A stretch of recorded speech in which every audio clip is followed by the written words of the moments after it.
ela vai falar, dentro desse assunto que acabamos de ver, o aspecto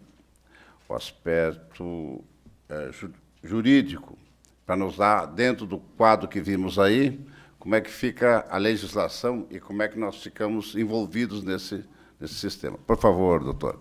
O decreto 4.085 é que regulamenta. Então, as questões, eu coloquei alguns pontos desse decreto que acho que são importantes de serem cuidados e cobrados dos empregadores e também em relação aos direitos dos empregados, no caso, o responsável técnico, né, o que tem que atentar e o que pode e as medidas que pode tomar para o cumprimento.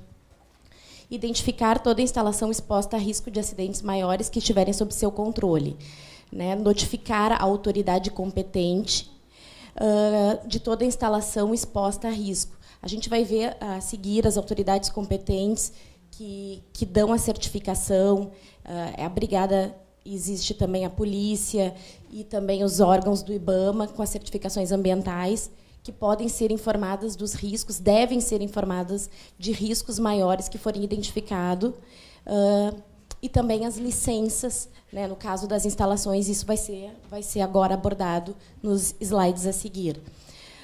Manter sistema documentado de prevenção de riscos de acidentes maiores. Aqui, essa parte da documentação e também do relatório de segurança que devem ser enviados e disponibilizados às autoridades competentes, é que a gente deve cuidar, principalmente o responsável técnico, né, o engenheiro de segurança do trabalho, que pode fazer um trabalho muito eficiente com relação a esses relatórios, para que, então, se tome medidas preventivas e que o engenheiro, então, possa apontar os problemas que possam gerar um acidente maior. Então, esse documento é bem importante e ele é exigência dessa convenção internacional que o Brasil e muitos outros países são signatários.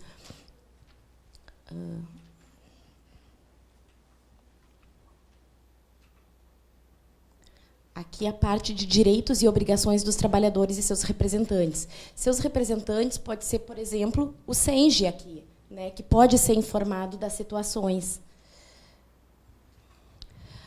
Serem consultados em caso de instalação exposta a risco de acidentes, ampla informação sobre riscos e consequências, ser consultado para a preparação dos seguintes instrumentos, bem como ter acesso ao relatório de segurança. O relatório de segurança é um documento que tem que ser disponibilizado, né, para os funcionários, para o responsável técnico e o engenheiro de segurança do trabalho, e também para o órgão representante, que pode ser o SENGE, pode participar dessa questão, desse cuidado e dessa fiscalização também, né, como responsável e também como apoiador da atividade da engenharia, pode vir até a denunciar qualquer irregularidade que venha a ser apontada. Porque, muitas vezes, a gente tem verificado, em algumas situações que a gente tem enfrentado, inclusive aqui no SENGE, que o engenheiro ou o responsável técnico notifica a empresa, informa, as medidas não são tomadas e ele é responsabilizado, né? Como é o responsável técnico que responde civil, criminalmente, perante danos e danos a terceiros. Então, é bom saber que há como levar essa informação aos órgãos de competência das certificações, que nós vamos ver a seguir, ao SENGE, e, enfim, isso pode ser relatado para que haja um apoio maior, para que haja uma fiscalização e uma cobrança, no caso, né, dos empregadores. No caso da empresa que não está seguindo alguma norma de segurança ou está colocando em risco. Ser instruído e treinado nas práticas e procedimentos de acidentes, né? O treinamento ele é uma condição legal, inclusive com fornecimento de EPI, é obrigação.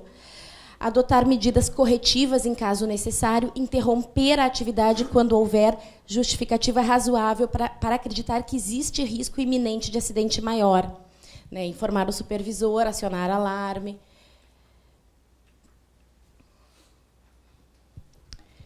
Tá? E aqui essa questão, informar, né, discutir com o empregador qualquer perigo potencial e tal. Deveres. Os trabalhadores, né, no local de uma instalação exposta a risco, deverão cumprir todos os procedimentos e práticas relativos à prevenção de acidentes, acidentes maiores e ao controle de acontecimentos que possam originar. Né, esse cumprimento das práticas é obrigação também, né, é obrigação da empresa fiscalizar o cumprimento, o uso dos equipamentos e tudo mais. Cumprir com todos os procedimentos de emergência caso um acidente maior ocorra. Então, esses são alguns pontos desse decreto que regulamenta a OIT 174. Aqui, com relação, então, a certificações e licenças. Para a empresa utilizar produtos... Desculpa, aqui tem passado... Rodrigo, eu vou te pedir que me auxilie, então, passando. Porque isso está me desconcentrando. Tá. Polícia Federal, Departamento da Polícia Federal, através da Divisão de Repressão de Entorpecentes, né, tem uma portaria, então controla muitos produtos químicos, né, então para a empresa utilizar esses produtos, para a empresa produzir esses produtos, ela precisa dessa certificação, dessa licença, na Polícia Civil, no Exército. Tá? No Exército tem 2 tipos de certificações, uma para fazer o uso e transportar, e uma diferente, né, um termo de certificação no caso de produzir os produtos químicos, ou então armas, e também blindagens. Tá? Então, pode passar. E tem as listagens, tem listas de todos os produtos químicos que são controlados e tudo mais. Pode voltar uma, por favor. Certificado de regularidade do IBAMA, né? Validade é uma validade curta, né, para empresas que desenvolvam atividades potencialmente poluidoras, né? Existe essa lista pela lei, tem a lista das atividades, a licença da FEPAM, que aí temos a licença, tem a licença de instalação, a licença de operações, né, a licença prévia, que deve ser solicitada na fase do planejamento da implantação. Então, são licenças para implantar a atividade empresarial de risco. Pode passar. Então, aqui no próximo, a gente tem, então, entra na parte da responsabilização. A responsabilização civil, a responsabilização, ela é objetiva, ou seja, ela independe de culpa. Tá? Então, nas ações judiciais, a tese principal da defesa é descaracterizar e tentar levar para o lado da excludente da responsabilidade objetiva. Pode parar nesse, por favor. Que seria, então, assim, a responsabilidade objetiva do empregador, ela é pelo risco da atividade. Ela é calcada na teoria do risco. Ou seja, o empregador que assume o risco, né, de desenvolver uma atividade que tem um potencial risco de causar danos ao meio ambiente, aos empregados e à sociedade em geral, ele também arca com o ônus de uma responsabilização mais séria e independente de intenção, independente de culpa. Por exemplo, aqui, num caso que eu trouxe com relação a um vazamento, a um rompimento do casco de um navio da Petrobras, e um vazamento de muitos milhões de litros de nafta, que é um produto químico altamente inflamável. Tá? Então, o que foi alegado? Caso fortuito, porque a boia de sinalização da entrada do canal de Paranaguá estava deslocada. Né? Mas a decisão de última instância do STJ foi de aplicar, mesmo assim, a responsabilização objetiva pela teoria do risco integral. Assumiu o risco, né? Então, não descaracterizou como um caso fortuito. Então, é uma responsabilidade mais séria que surgiu com a evolução da lei, que entrou no nosso sistema legal, na verdade, bem recente, em 2002, com o novo Código Civil, com a reforma do novo Código Civil, algo que já vinha sendo praticado desde o final do século XIX em outras nações, essa responsabilidade civil mais séria, e que também traz no seu bojo a responsabilização de crime ambiental, né, por exemplo, nesse caso do vazamento, dos danos materiais, porque, por exemplo, nessa situação, muitos pescadores e atividades nessas águas foram interrompidas por um mês, então vem danos materiais, danos emergentes, lucros cessantes pela atividade econômica não pôde ter sido desenvolvida, né? Então, autoria do evento danoso, aqui eu botei só alguns conceitos que embasam então essa questão da responsabilidade objetiva. Pode passar o próximo. Então, como eu disse, com a entrada em vigor a última reforma do Código, que ocorreu em 2002, era um código que estava vigente desde 1916, ele estava muito desatualizado. Então, o artigo 927, parágrafo único, veio, então, disciplinar essa responsabilidade da teoria do risco criado, toda e qualquer atividade decorrente da execução normal do contrato, que, pela sua natureza, implique risco aos empregados, a terceiros, então tem essa responsabilização. E a responsabilização ela é medida pela extensão do dano, independente da intenção. Tá? Vamos passar.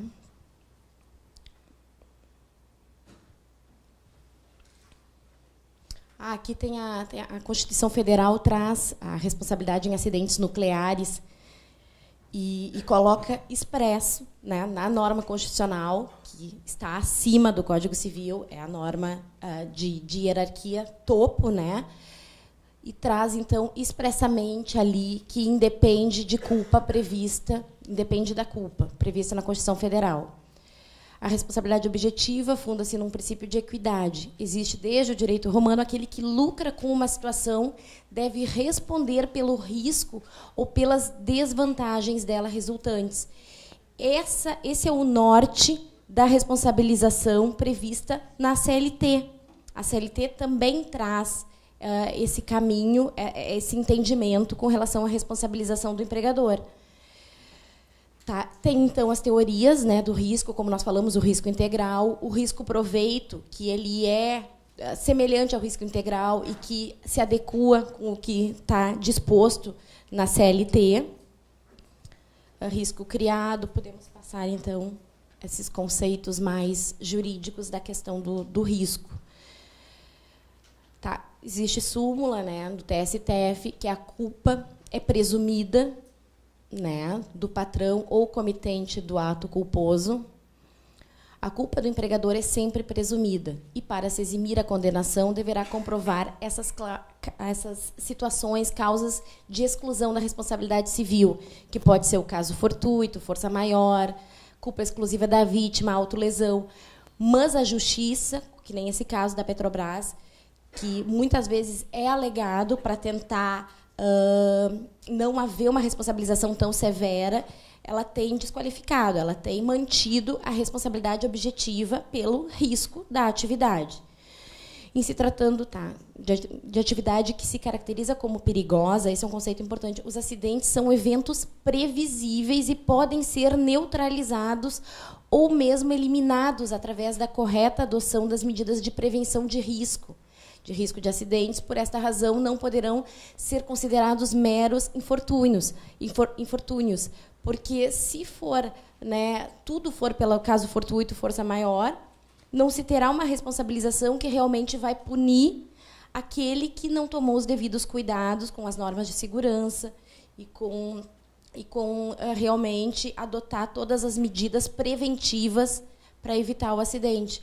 Porque, de fato, a justiça entende que a punição, não só com caráter de indenizar, né, e de tentar reparar danos ambientais e danos materiais e morais, e também morais, ela tem uma função pedagógica de punir para educar, para ensinar, para que as medidas preventivas sejam tomadas.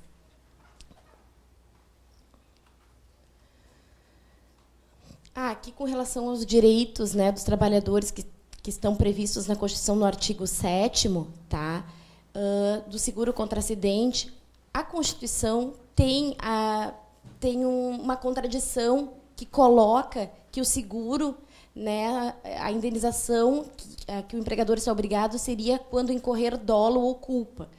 Porém, nos entendimentos judiciais, quando há a aplicação da teoria do risco, porque a atividade ela é potencialmente perigosa, potencialmente causadora de danos, neste caso, a teoria do risco ela abrange essa norma, mesmo sendo constitucional. A interpretação é feita pela responsabilidade objetiva, porque senão teria uma incoerência, né? Os empregados seriam responsabilizados somente se provado que ele teria uma responsabilização menor, porque excluiria, então, a responsabilidade objetiva e seria dada pela culpa, e os demais, os terceiros e a sociedade, teriam uma responsabilização independente da culpa. Então, foi entendido que, neste caso, da atividade que represente risco potencial, se tem a responsabilização sempre independente da culpa, pelo simples fato de haver um causador e haver um dano. Havendo um causador e havendo dano, há, sim, o dever de indenizar. Não só a reparação civil e a reparação moral e de danos materiais das diferentes formas que possam ser provadas nos danos materiais emergentes e lucros cessantes, como também a responsabilização por crime ambiental.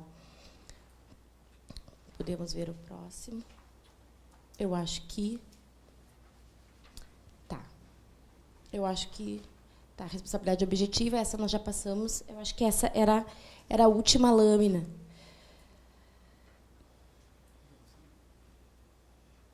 Essa já foi.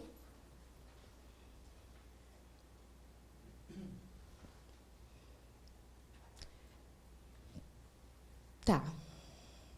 Então, seria isso. Essa aqui é a finalização, né, com o nosso contato.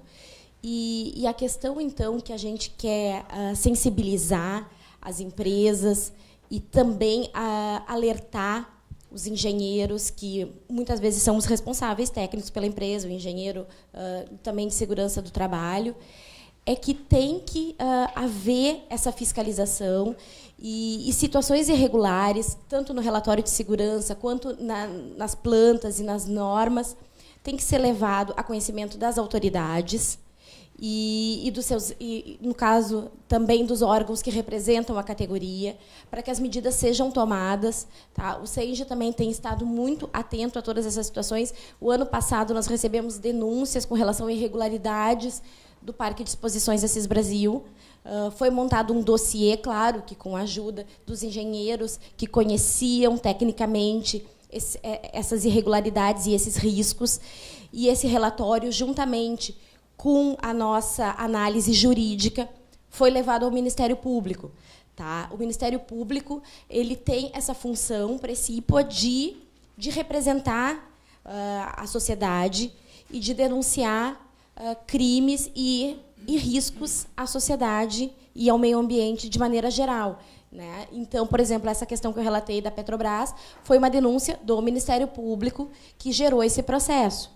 Quando um responsável técnico ele responde por um crime ambiental ou então por um acidente fatal que gera então uma denúncia por homicídio, quem faz essa denúncia geralmente é o Ministério Público.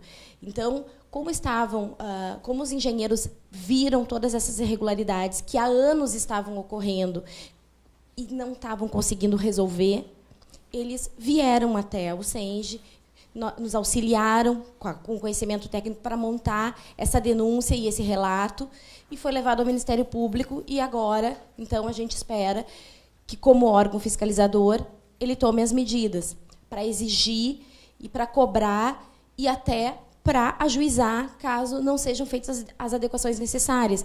E essa postura tem que ser adotada nas empresas, tem que ser adotada no condomínio, como o engenheiro Sérgio falou, que apresentam riscos, para que a OIT 174, regulamentada pelo decreto, não seja só uma lei que prevê ali que tenha que ter um relatório de segurança e que tenha que ter várias medidas e serem reportados aos órgãos fiscalizadores e cobrados do empregador, que efetivamente sejam cobradas, sejam denunciadas e, se for o caso, se transformem em processos para que aqueles que estão colocando a sociedade em risco sejam efetivamente punidos E da nossa parte, como advogados, a gente sempre tem tentado batalhar para sensibilizar os tribunais de que a penalização ela tem que ser condizente com a capacidade patrimonial da empresa, com a capacidade econômica, para que seja sentida, para que seja realmente efetiva, no sentido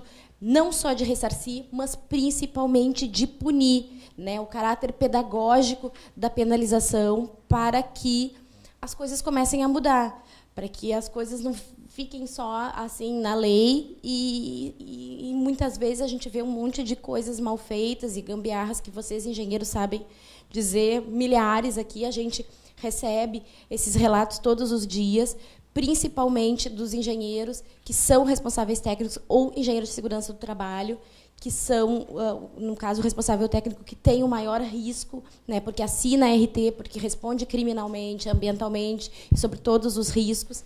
Então, claro que é um trabalho de formiguinha, mas se a gente começar a mudar na nossa empresa, na reunião do condomínio, com relação a irregularidades que vocês possam constatar no condomínio de vocês, como o engenheiro Sérgio falou, vazamento de gás, que a gente vê na TV, tem acontecido, explosões de prédios residenciais.